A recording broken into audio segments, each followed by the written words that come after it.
that's one way of dealing with people that we don't like, or that we can't win the argument with, or are a part of our childhood, or some other aspect of sort of a lifetime within a lifetime that we've gone on from, and yet they're dangling there. Yeah.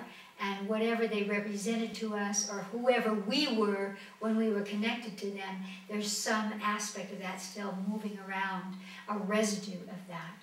And that's what's so beautiful about just simply asking your higher self, who's a petty tyrant in my life? And being able to extend light to that so that you can go on, and you can free them to go on. Because we choose, it's hard for us to recognize, but we choose the channel of relation that we place someone in. We actually make them the petty tyrant. We say, you always bother me, or you always deny me, or you always whatever. And so we line them up in that way. And we do that because we have a point of reference with them that might be coming from another incarnation, might be coming because they remind us, we associate them with someone we've known before. There are many reasons that we do it, but we do it. And that's why it falls upon us, and that's why it's so easy for us to just simply actually release them so they don't come up again. Yeah. Thank you. Great. Well, I got another one. Okay. I just did the most remarkable set of sessions. Thank you, Petra. And I'd love to hear your take on it. It was the grandparents. And there was, I did them a long time ago, but this time around, I know more about the Light Institute work than I did a long time ago. And it was so fun doing them, even though the themes were, deep and powerful and intense. But they were so, going into the lifetimes with the grandparents, this isn't really a good description, but it's the best one I can come up with, was so less threatening than doing it with the parents. And Yes. I guess because I have more with them, but even the adopted ones were, or the biological ones were so it was just so much more fun. What's going on with that? What is Well, that? each time that we clear, I think we should explain to everyone else, we're talking about doing incarnational work in which clearing the grandparents is the focus. Even if we've never met them or they're not blood to us, but they hold, again, a space in our lives, a channel of relation. And so again, from a soul perspective, we've chosen them. And when we're clearing them, we're looking at lifetimes we've had with them so that we can enhance positive qualities that we might have psychogenetically inherited from them and release qualities that may have been truths in their lifetime. Because if you think of many of the truths that your grandparents had, they don't really apply to today's world. Maybe it's about an angry God, maybe it's about how you must behave, maybe it's about the role of women or men or 1,000 cultural or societal things that you simply know don't work in today's world, but they have grown up with them and hold them. And so as they hold them, it creates a place of doubt or separation inside you. Now, on the one hand, as you were talking about the difference between clearing parents and grandparents, grandparents are one step removed in terms of their blood. And grandparents carry what we call the spiritual chi. They bring to us frequencies, cosmic frequencies. Again, they might have passed from their bodies, and so they're really good at passing that to us. Or they might still be here, but they represent a more expanded place because the grandparent is more the apex of the pyramid. They are the head of the tribe. And of course, in the old days, the older you got, the more wise you were, the more you were respected, the more people hungered for your wisdom and your love. Of course, that unfortunately is not true today, but still they carry that spiritual chi. And so it is very important to rebalance and to release them so that when we clear someone or a theme, as it moves out of the cellular memory of our body, the energies are able to come back as pure energy, not crystallized into experience.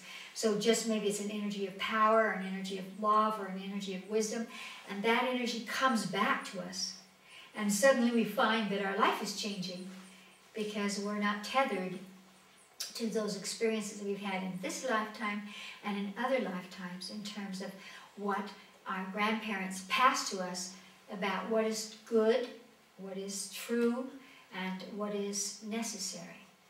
And so it's very important to clear the debris of those hereditary channels that we have, our family constellations, so that we become free. And I got into this work because I saw that a person could be in their 50s or 60s and they would still revert to being a child in front of their parents and in front of their grandparents because they hadn't released all of those subtle imprints. We know, for example, that a 7-month-old baby can identify the emotional response and conclusion of its mother or father in terms of anyone who comes towards them. So a child can tell, my mother likes this person, or my mother doesn't like this person, or my mother's afraid of this person. And their brain is already adapted to that. So you can imagine the trillions upon trillions of imprints that you have, that you're completely unaware of, that you have gotten from your parents, who got them from their cultures, who got them from their parents, parents, parents, parents. And so, since our goal in life is to become free, which means to be able to be in the center, to be the true self in all situations, to have fluidity but be the true self, it's important to release the clutches of imprints that don't serve us today. Thought forms, expressions, patterns of life, emotions, ways of looking at who we are that simply don't align with our higher selves. So it's very important to do that. And of course, again, as you were saying, it's the second time that you've done it. I think those kinds of things get more and more engaging and amazing as you go along.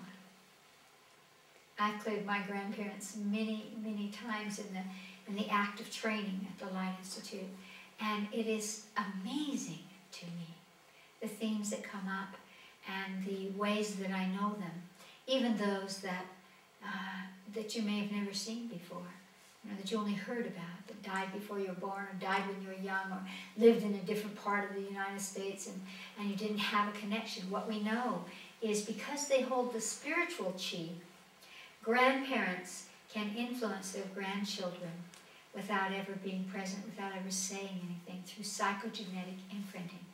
And this is very important because in today's world, when there's so much divorce, for example, and one of the tragedies that is that sometimes children lose a set of grandparents because their parents divorce, so they're no longer allowed to see those grandparents. And so they're cut off from the gift of those grandparents. However, on a spiritual level, on a consciousness level, the energy and the love and the wisdom that comes from those grandparents cannot be cut off by not seeing them. So that's one of the wonderful things that's important for people to recognize. And people who are divorcing or are divorced, never disconnect your child from their grandparents because their relationship to the grandparents has nothing to do with you. I think that's something that's very important. Even we could say, let's say there's a divorce, and sometimes there's so much struggle that a woman doesn't want the child to see the father, or makes it so that the father doesn't see the child very often. That's not to their advantage. The child and the father, or the child and the mother, have their own relationship, their own karmic relationship that has nothing to do with what goes on between the parents. And it's much more enlightened to allow all of those relationships, rather than saying, well, because I'm mad at them, you don't have them, you don't get to talk to them, or you have to be mad at them too, because that will always backfire on you eventually. So I'm glad you brought that up. Thank you. Thank you.